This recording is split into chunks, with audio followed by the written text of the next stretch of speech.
Now I've come to the end of my useful life, and there's no point in remaining alive forever, merely becoming a burden to people.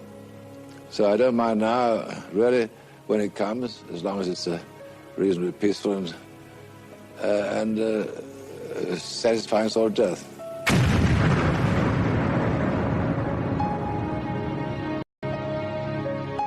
The blast was so powerful that the rubber soles were torn away from the canvas uppers of the shoes. The word that they used to use all the time, spectacular. We scored a spectacular, they would tell journalists. And it was spectacular. It was an amazing event. Maybe in many ways the Mountbatten tragedy was, in many ways, probably one of the most positive things that happened in our relationships. And that seems an extraordinary thing to say, but you know, I mean, it was the beginning of something very positive. The remains of Lord Mountbatten, his grandson and Lady Brabourne were taken to Finnert Camp. Mountbatten was an old man leading an innocent life with a large number of children and grandchildren, doing no harm to anyone, quietly enjoying himself in a corner of Ireland. Why on earth should the IRA select him as a target and blow him up? These are blows inflicted on an enemy in wartime, and what does one expect?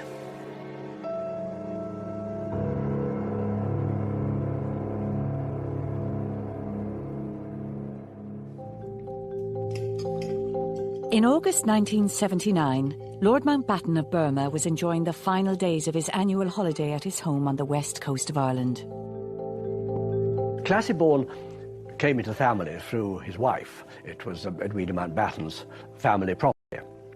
He didn't really go there very much while she was alive, but after she died, they began this practice of annual summer holidays in which the whole family, all the children and progressively more and more grandchildren would assemble. And he attached enormous importance to this. Every August we all look forward to the fact that there would be a change in Mullaghmore. You'd have a pretty distinguished guest with a fairly large entourage who would visit the area every August. Shadow 5 was the focal point of their holidays, and they spent probably most of the time on the actual boat. He'd been coming to the Irish village of Mullaghmore for nearly 20 years. Despite the continuing violence just a few miles across the border in Northern Ireland, Mountbatten, a grandson of Queen Victoria, believed he was safe. I know it was much more intense, the security, but in August 79, there was just myself and a uniformed colleague on protection duty during the daytime.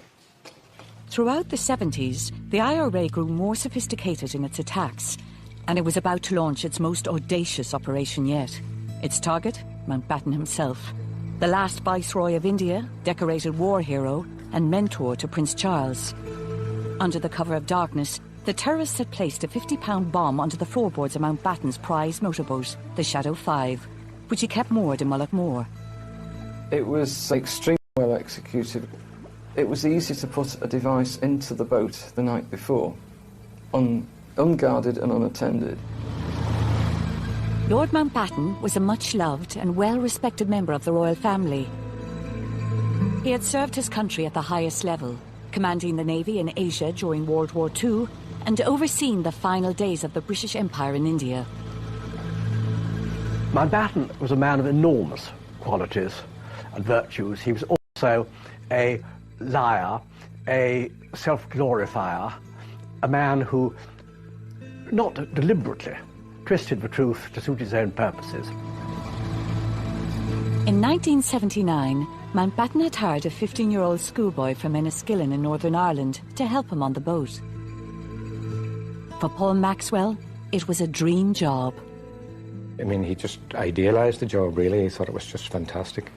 And he used to steer the boat out of the harbour in the mornings and so forth, and anyone watching, our Paul steered the boat, you know.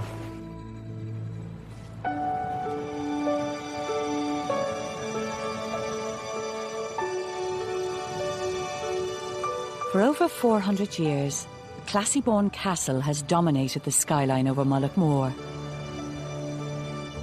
Built by a former British Prime Minister. During the 1960s and 70s, it was the ideal location for Mountbatten to escape the formality of life as a royal. Classy-born was for him almost a sacred place because it was the last redoubt in which a family could gather and lead a totally normal family life with no pomposity, no formality, and yet all the kind of hallowed observances which go with regular family holidays. I think without his life in Classieborne, his whole existence as a family man would have been immeasurably impoverished. The visits had become so regular that by the late 70s the royal party caused little disturbance to the sleepy coastal village, and the locals welcomed the employment that came with its arrival. I had a job at Classieborne Castle. I worked there every summer, a great man indeed. But at the same time, he was very ordinary and natural person. He spoke with everybody. Everybody liked him.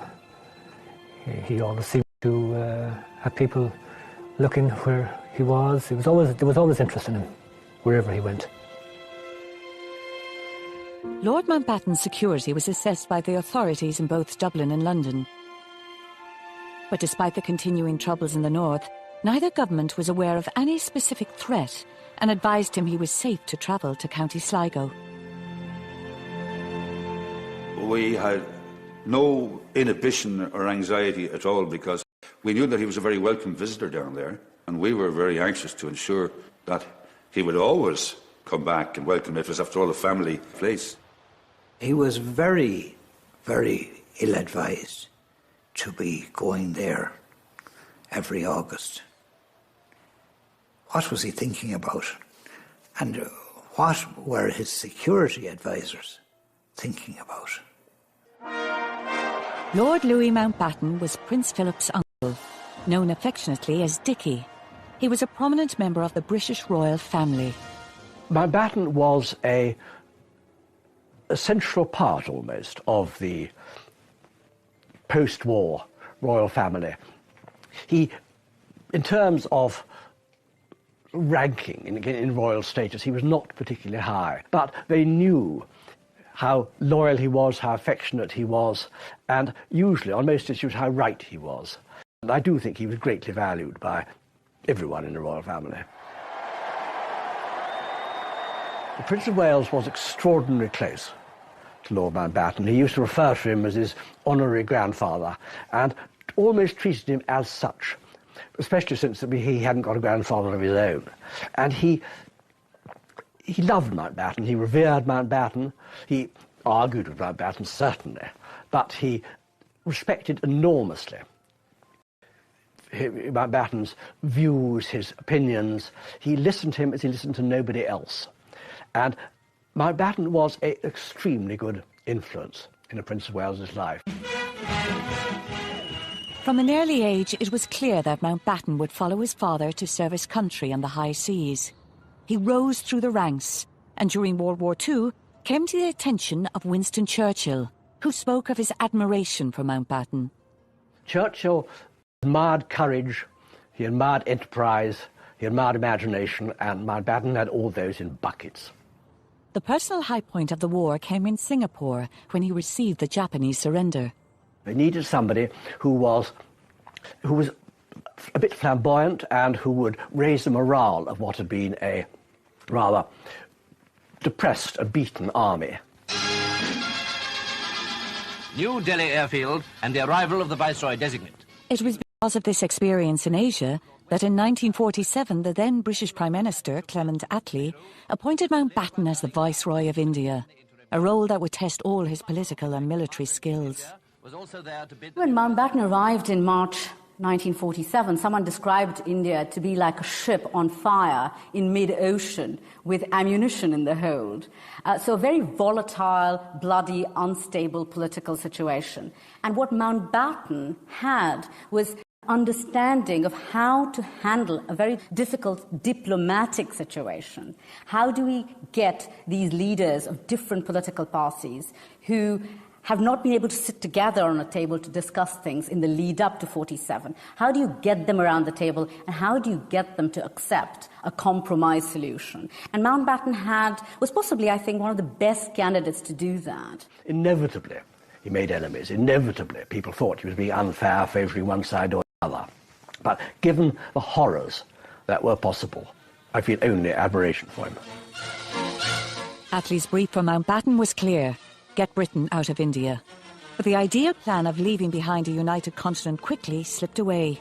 And as the British withdrew, the mass migration across the new boundaries between India and Pakistan resulted in bloodshed. If you look at how partition came about, it was always going to be messy. It is impossible to expect that in the space of a few weeks, a subcontinent could be divided without rupture and bloodshed. But the scale of the bloodshed possibly took almost everyone by surprise. Little was Lord Mountbatten to know that just over 30 years later, in a different part of the world, he himself would become victim of the violence and bloodshed born out of another contentious border. By 1979, Northern Ireland was already into its second decade of routine violence and seemingly intractable conflict. You had this daily diet of violence. Nobody knew what was going on, and everybody kept saying, this is getting worse and worse. There was the famous phrase at the time was, this is going to get worse before it gets better. Despite the continuing violence in Northern Ireland all through the 70s, Mountbatten and his family continued to make their annual pilgrimage to Moor in the Republic of Ireland. Mountbatten knew that for him, a celebrity like him, with royal connections and a military background, he would consult the authorities in London. Every time they said, yes, of course, we accept the fact it is the faint possibility of a risk, but we believe you could safely go.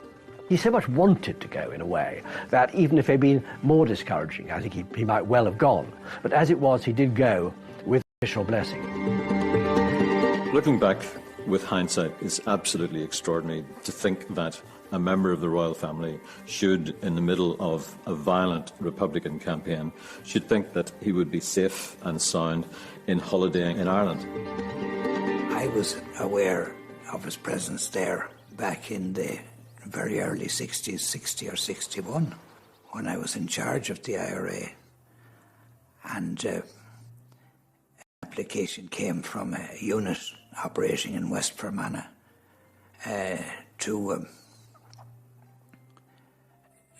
to deal with Lord Mountbatten. I ruled it out at the time because he was in the 26 counties and so on. Now, if he had crossed the border and that we became aware of it, that was a different matter entirely. Successive British governments had struggled to find a political resolution. Attempts at power sharing and ceasefires had failed, and Republicans were now digging in for what they termed the Long War. Then, in the spring of 1979, Margaret Thatcher was elected British Prime Minister. Where there is doubt, may we bring faith, and where there is despair, may we bring hope. Thatcher's not someone for whom Northern Ireland is a central issue. She's not someone who cares about the Union, about issues of sovereignty, about all the kind of issues of principle that worried some people about Northern Ireland, some people in the Conservative Party about Northern Ireland. She's someone who's always slightly confused by Northern Ireland. Margaret Thatcher had first-hand experience of the violence, losing one of her closest political friends, the MP, Éire Niamh. A bomb exploded under his car as he left the House of Commons during the British general election in 1979. It was an attack that left its mark on Thatcher.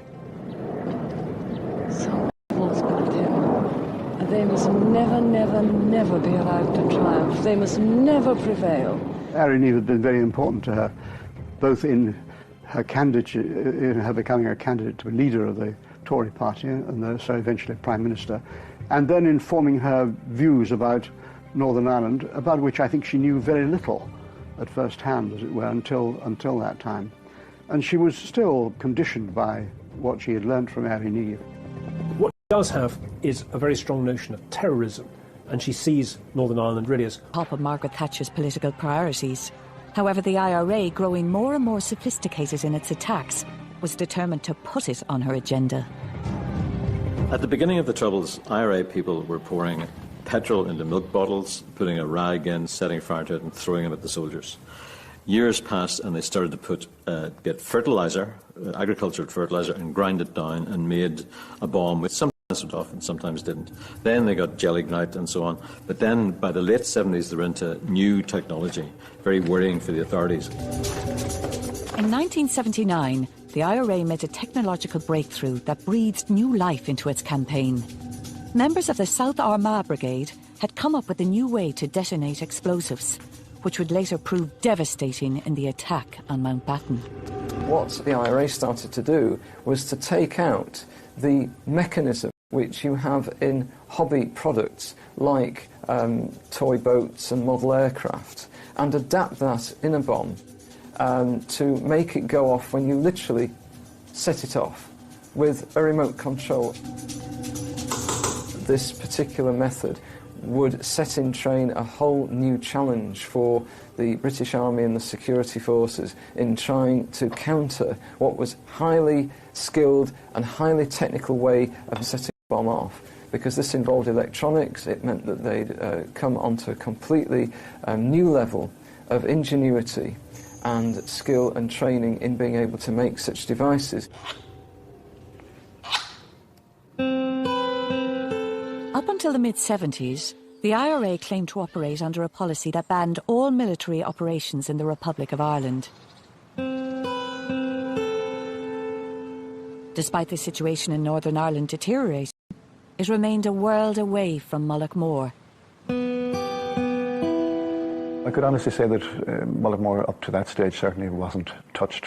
Of course we're aware of the happenings in Northern Ireland because we're within 17-18 miles of the border, but we weren't certainly any more conscious than any other part of the country. In July 1979, the Maxwell family were settling into their holiday when they were approached by a local woman who asked if their son Paul would be interested in a summer job. She was given the job of trying to find somebody who would act as a boat boy for the summer, basically. And she asked me if Paul would be willing to do it. And I asked him, and he was really over the moon about it, and he got the job. Lord Mountbatten had local boat builders construct the Shadow 5 to his own specifications.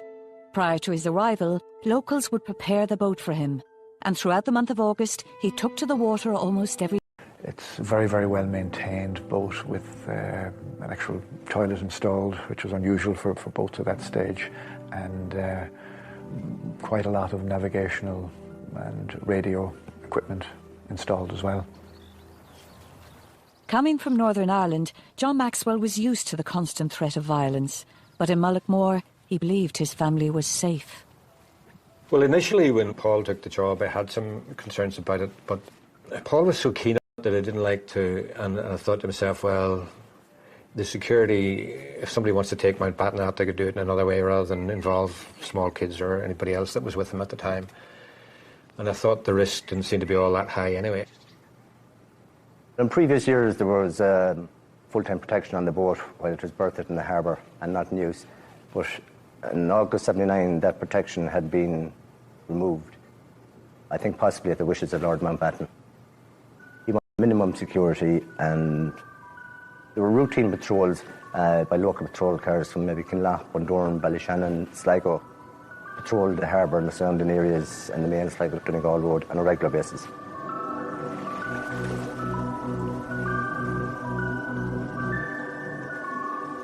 On the night of August 26th, the routine patrols failed to spot two men as they made their way out along Mullaghmore Harbour. The IRA team boarded the Shadow 5 and placed a 50-pound remote-controlled bomb onto the floorboards. This was the IRA showing the world a new frightening capability, both in terms of technology and execution.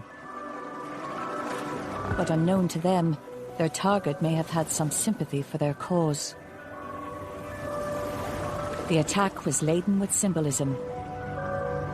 Here was the IRA driving the British establishment out of Ireland through military might. However, with the passing of time, it has emerged that Mountbatten himself may have shared the political aims of his own assassins. It seems he had been quietly voicing hopes of a united Ireland, just as he had supported the independence of India more than 3 decades earlier. Lord Mountbatten said he wished me to know that he and Ireland's National Archives has turned up a letter written by a Dublin diplomat in 1972, after he'd spoken to Mountbatten about the Irish constitutional question. He was no doubt where the Royals stood. They hope that this can be developed into a major advance towards the final solution. Reunification is the only eventual solution. If there's anything he can do to help, he will be most happy to cooperate. Mountbatten was naturally liberal in his instincts.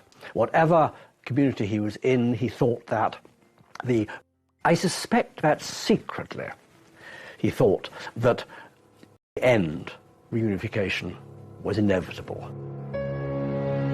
All I can say is I wish that Lord Mountbatten had spoken up about that. I'm very interested to hear that, as I haven't been aware of that up to this. But he should have spoken up, and it would have a certain impact at the time. And who knows, it might have changed or helped to change the course of history.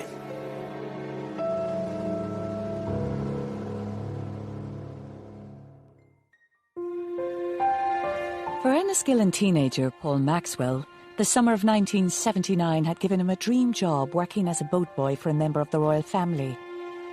Lord Mountbatten, the last Viceroy of India, spent each August in Mullaghmore, County Sligo, and on the morning of August 27th, both were nearing the end of their holidays. Paul got up as usual in the morning, and we had another couple of kids staying with us at the time, and he called one of the girls a fat lump, and which really annoyed her. And then he went out and he headed across the fields up to the castle. It had been a dreadful summer. Weather-wise, it was just about as bad as you could get. And that date in August was the bank holiday weekend in the UK. And that Monday morning was an absolutely beautiful Monday. The weather was terrific. Beautiful morning. Lord Mountbatten always brought with him a large party of family and friends, and they were keen to make the most of the arrival of the good conditions. Approximately 9:30, Lord Mountbatten, after his breakfast, came out and had a brief conversation with me. He informed me that later that day, he gave no specific time, that he and his party would be going out on board Shadow 5 for a trip to examine the lobster pots. As luck would have it, I went down to collect a paper later on in the morning, and I was watching him across on the other side of the harbour, and he was in the boat. He was sort of getting it ready to go out. And I came out from buying my paper, and he looked across, and I waved at him, and he waved back. That was the last time I had any kind of contact with him. Meanwhile, back at Classiebawn Castle, preparations were underway for the trip on Shadow 5.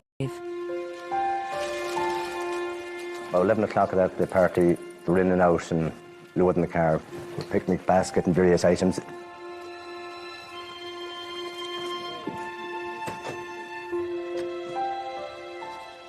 So they all bailed into the car and we headed for that. We arrived at the boat, the tide was quite low, so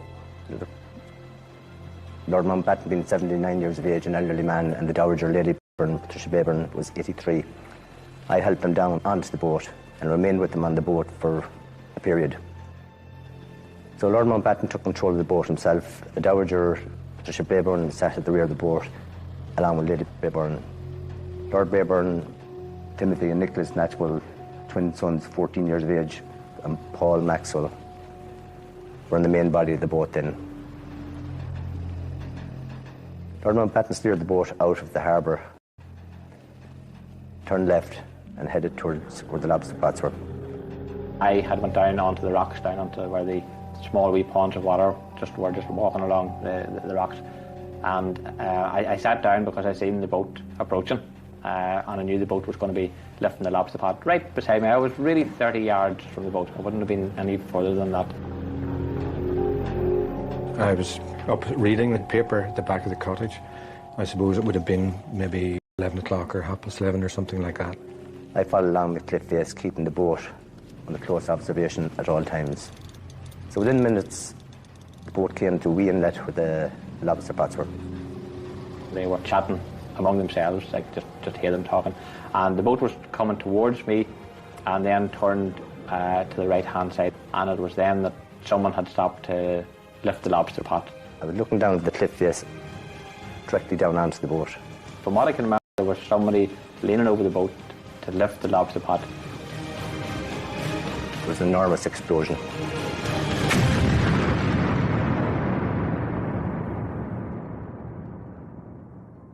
It just riz clean out of the water.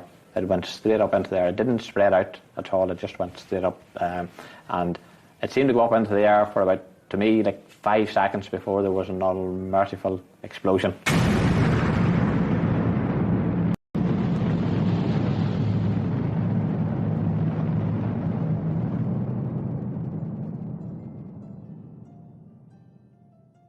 Blue-red flashes emerged. A massive, mushroom-like cloud of smoke came up in front of me. I was there. I don't believe this. This isn't happening. It hasn't happened. Yet I realised it had happened right before my very eyes. When the smoke settled, all I could see was debris, life belts, pieces of timber floating on the sea. The sea was still dancing. In a million pieces, basically. But people screaming in the water and shouting, and I just remember that very clearly, you know, the shouting and the screaming in the water. I kind of knew straight away that it was a bomb. And I jumped into the car, and there was a guard there. And he confirmed that it was, you know, Mountbatten's boat. And I thought, gosh, nobody could have survived that. And I kind of lost the head to some extent, I suppose, for want of a better way of putting it, and thought to myself, I'll climb down this cliff face and I'll see if I can find any sign of Paul in the water. We had to hold him. The field was just on the edge of a cliff, and there was nothing but rocks below. If he had to jump, he would have jumped to his death. And he was so distressed. He could hear the shouts in the water too, not knowing, I suppose, if that was his son or who it was. And it was, you know, it was all very frightening. At that stage also, quite a lot of boats that had been in the vicinity of the explosion itself had gone to the scene, and they were starting to remove the survivors and the casualties from the water. I met a man on the harbour, and he said there's some survivors of this, and one of them is Paul, and he's in the Pierhead Hotel. So I felt a fantastic sense of relief at that point, and ran into the Pierhead Hotel and went up and saw this boy lying. The twins, the Natchwell twins, were fair-haired, like Paul, and at first I thought it was Paul, but it turned out that it was Tim. And that was a huge letdown, of course, because then I had to start looking for Paul again. I went back down onto the harbour, and there was a boat there, and a man I know said that he had Paul's body in the boat. So I went onto the boat. Paul was just lying there, and his head was in a bucket of mackerel. And I picked him up, and his body was still warm. So I thought he might be alive, but he wasn't. Lord Mountbatten died instantly in the attack, along with one of his grandsons, Nicholas Snatchbull. Another member of the party, Baroness Brayburn, would die the following day from her injuries. For Mountbatten, if he had gone alone, it was just about the perfect ending. He was nearly 80, he knew he was growing old, he hated growing old. He was at sea, he was doing what he loved most. He was blown up at sea by Her Majesty's enemies.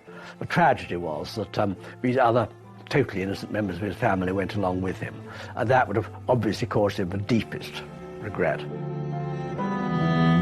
The transformation from early morning Mullaghmore to midday in the afternoon couldn't be more stark.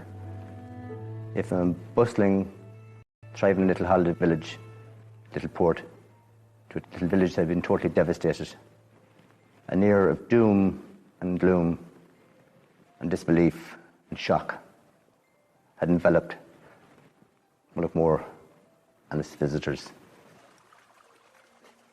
Whenever people were standing around the harbour talking about it afterwards, I was down in the middle of it, and I can remember telling people I saw what happened, you know. So I suppose at 14 years of age, it was a big event for me, and I was saying that, I had seen what had happened. How did you know that it was Lord Mountbatten's boat? Because I was there in the harbour yesterday evening and I seen his boat and I recognised it. Well, it was a green with a white cab and I just recognised it was his boat.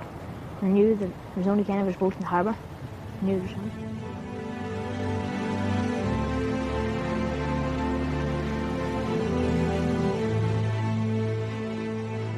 In military operations, things change very quickly from time to time, and sometimes on-the-spot decisions have to be taken.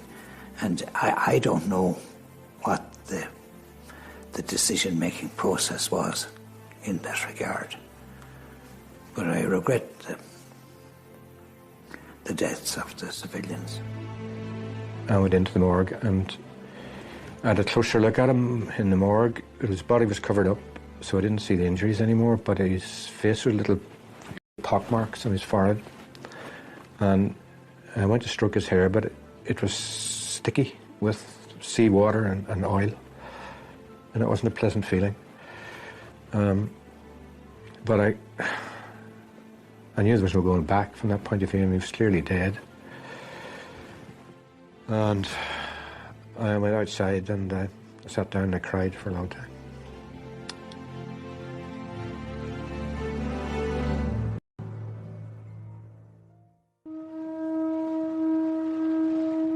In August 1979, the IRA had struck right at the very heart of the British establishment with the killing of Lord Mountbatten of Burma while he was on holiday in Ireland. The scale of the human tragedy very quickly became a political crisis in London and Dublin as news emerged of the unprecedented atrocity. It was in holidays in Lange, coming in from the golf course, when somebody ran up to me and said, "Did you hear what has happened? Did you hear?" I said, "No, I haven't an idea," but I never knew. And my immediate reaction was to get back to Dublin as fast as I could. And the news was about to get a whole lot worse. 2 hours after Mountbatten, the IRA again used its remote control technology to kill 18 members of the Parachute Regiment at Warren Point in County Down. The attacks had been planned and executed with ruthless precision. Separately, these were two of the worst, the most awful attacks of the Troubles, with civilians and an old man dying in one attack and a lot of soldiers dying in the other. Separately, they would have still have been a tremendous shock, but together, it was almost mind-blowing, to use the word that was used in those days, that the IRA, which it seemed to be a bit dipping down, could manage this. It was a huge moment where everybody realised that the Troubles weren't just gradually going away, that this had arrived, that these people were so ruthless. The Irish Prime Minister had cut short a holiday in Portugal and was on his way back as the rest of the cabinet met in emergency session. It was a very steamy sort of an atmosphere. The enormity of these deaths and all this violence was fairly well accepted, realised and accepted on the Irish side. Margaret Thatcher's immediate response was to fly into the north to visit the injured soldiers and to walk the streets of Belfast in an attempt to reassert her government's control. Lord Mountbatten was Britain and Britain was Lord Mountbatten. She had to make an immediate reaction as Prime Minister, and that was designed to reassure opinion in Northern Ireland. I don't think she, at that stage, saw that much was likely to come from cooperation with the Irish government. I think she thought that the Northern Irish situation had to be dealt with by the British government in Northern Ireland. And the other developments came later. There's always a bit of the ambulance chaser about Margaret Thatcher. You know, she likes dramatic incidents with victims she can visit, and of course does go and visit the victims at Warren Point. And that, therefore, kind of fits in with the way she approaches Northern Ireland, always as a series of kind of discrete little episodes, rather than as a problem to which she has some overall view. 2 weeks later, the Irish Prime Minister was in London along with several members of his cabinet for the funeral of the British Royal, murdered in their territory. I think it's an awful thing to be sad at funerals. I hope people won't cry. They must remember that all my life I've enjoyed a joke, I've enjoyed the fun of life, and I'm going to enjoy the fun of dying, and I'm only sorry I won't be there to see the fun of the funeral. Walking to the Abbey that morning, we just walked because we were early, and there were crowds of people past. And what struck me particularly was the venom. It was in this fevered mood that the Irish delegation led by Jack Lynch found themselves summoned to Downing Street immediately after the funeral, where they faced demands from Margaret Thatcher for greater cross-border cooperation and a new, tougher security regime. She was committed above all, really, to the security situation and to dealing with the terrorist situation, the IRA situation in Northern Ireland on the ground. She was anxious, of course, if there could be any assistance in doing that from the government south of the border, but not really expecting very much on that score at that time. Jack Lynch was nobody's fool. He was a very shrewd operator and very well able to handle most situations.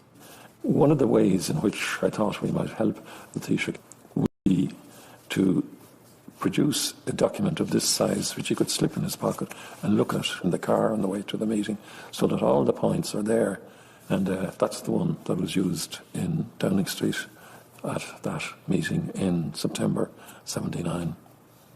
Jack Lynch opened or started at his introduction. He said, "You must appreciate, Prime Minister, that the revulsion in both countries is equal, but you are putting the blame on us. You cannot blame us because we have problems with the IRA just as you have problems. The IRA doesn't recognise our constitution. We have a problem. It's at least as big as your problem." And he continued with that argument. Somebody made the suggestion that, Prime Minister, there may be a certain amount of sympathy with what the IRA are at, with their aims, not necessarily with their methods, with their aims. She became furious. She jumped up from her chair, she thumped the table and was almost about to leap over the table. "Are you condoning murder? And, if this is the way you're going to, if this is your attitude, we finish." And Jack Lynch kind of put his hand out and told the man responsible, or he kind of said, "Look, Prime Minister, we both have the same objective. Don't continue with this sort of attitude." So she quietened down, but obviously her nerves were on edge, and the memory of all the deaths was obviously very, very live. I remember on one occasion saying, "But murder is murder is murder." Well, we didn't need to be told that. But to try to eradicate the causes of murder, that in numerous meetings with her, she had a narrow focus, to say the least, rather tunnel vision. Mrs. Thatcher's reaction was actually quite measured. You obviously had the panic and the anger of the first few days, but she didn't say, "Right, let's bring in a whole new package of security measures. Let's bring in more shock troops."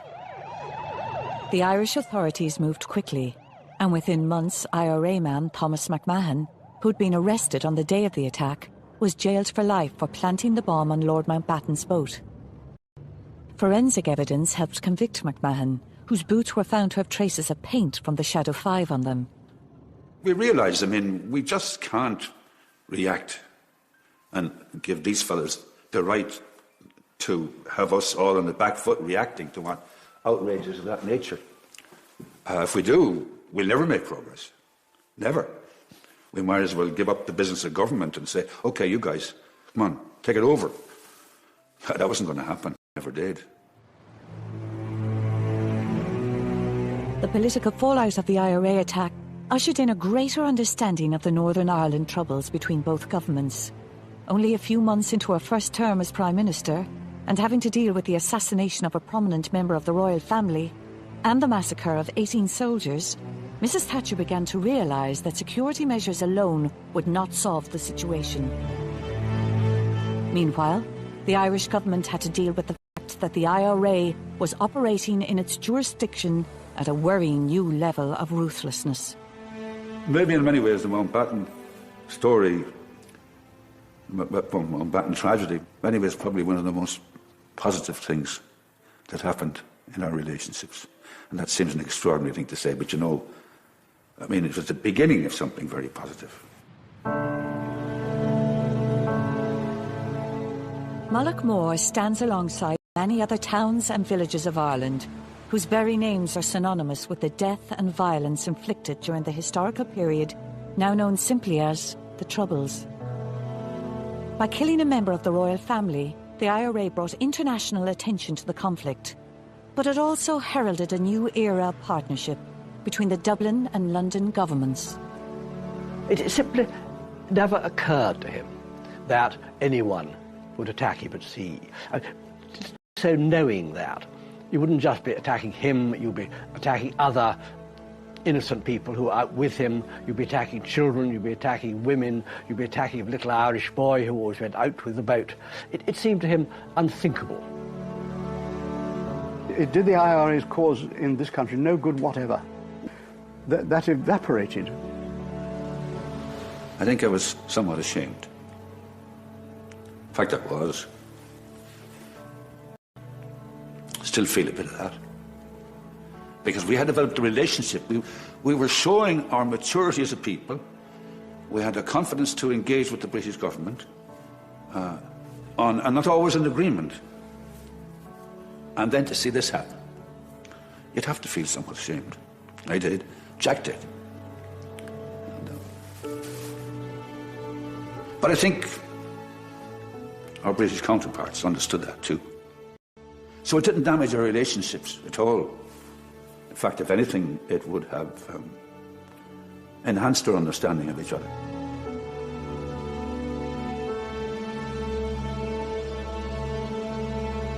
Their feats are legendary, serving as a blueprint for warfare thousands of years later. Battles BC uses stunning graphics to show leaders from the ancient world in some of the greatest conflicts in history. See it tomorrow afternoon at 4 as part of the free weekend pass on Sky 3.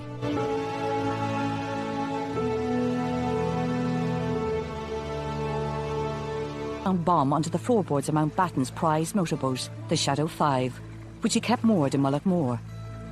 It was extremely well executed. It was easy to put a device into the boat the night before, unguarded and unattended. Lord Mountbatten was a much-loved and well-respected member of the royal family. He had served his country at the highest level, commanding the Navy in Asia during World War II and overseeing the final days of the British Empire in India. Mountbatten was a man of enormous qualities and virtues. He was also a liar, a self-glorifier, a man who, not deliberately, twisted the truth to suit his own purposes. In 1979, Mountbatten had hired a 15-year-old schoolboy from Enniskillen in Northern Ireland to help him on the boat. For Paul Maxwell, it was a dream job.